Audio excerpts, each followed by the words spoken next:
Welcome to Take 5, your 5-minute inspirational message from Solid Rock Drogheda. Last week I was in Istanbul in Turkey. I was at a gathering arranged by the World Evangelical Alliance that brought together leaders of evangelical alliances from countries all around the world and leaders of other ministries and missions agencies and lobbyists and lawyers and so on, talking about the future of the gospel, talking about how we're going to share the gospel, talking about Bible translation, talking about how we face up to challenges in our different cultures, including dealing with a secular culture and how we can maintain freedoms for Christians and still keep preaching the gospel without compromise. And there was some fascinating stuff going on, some fascinating discussion groups I was privileged to be a part of. But, for me as well, it wasn't just engaging with the things that I'm involved with every day, but hearing about things that are happening in other parts of the Christian world. And there was a session on Bible translation, and I was absolutely blown away to discover the impact that artificial intelligence is having on Bible translation. Now, most times, if you hear Christians talking about AI, it's in a fairly negative way, talking about the dangers that there are in artificial intelligence, or even talking about trivial things. Well, will preachers use AI to preach their sermons now and stuff like that? But one of the things I'd never considered about was the role of artificial intelligence in Bible translation.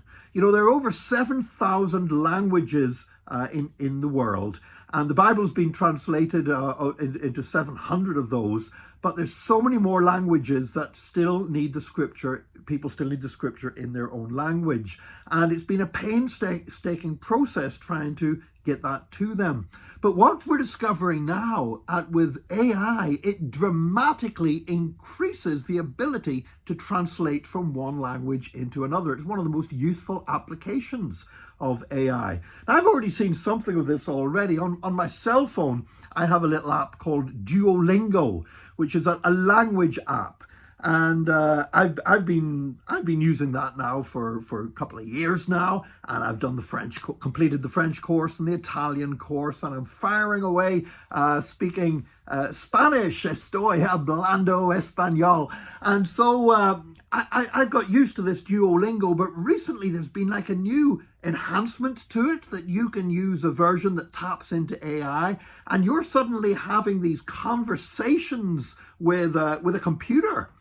In the other language, and it's explaining to you why you're going wrong, why you use this word instead of that word, and responding really much more flexibly to what you're saying than the program and the app ever could before. And I thought, wow, this is a real tool for learning a language.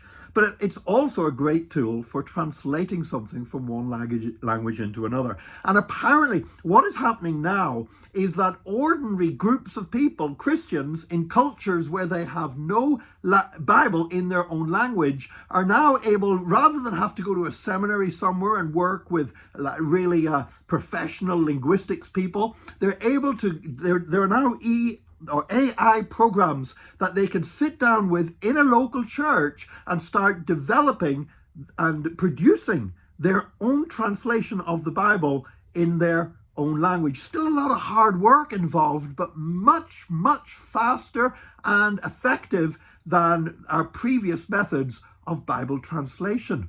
And now many experts in the field of Bible translation are predicting something that we never dreamed about, that in 10 years' time, 2033, which, by the way, is about as close as we get, as far as historians reckon, to being exactly 2,000 years since the death and resurrection of Jesus Christ and the pouring out of the Spirit on Pentecost, that we could see the Bible translated into every single language on earth in the next 10 years. Sometimes we hear about new technologies, we immediately look for the bad. And no doubt there are dangers in AI, but there's also incredible potential for the Great Commission to be completed and the gospel to be preached all nations. And that, for me, is something worth celebrating and looking forward to with joyful anticipation. God bless you today. Join us again tomorrow for another Take 5, your 5-minute inspirational message from Solid Rock Drogheda.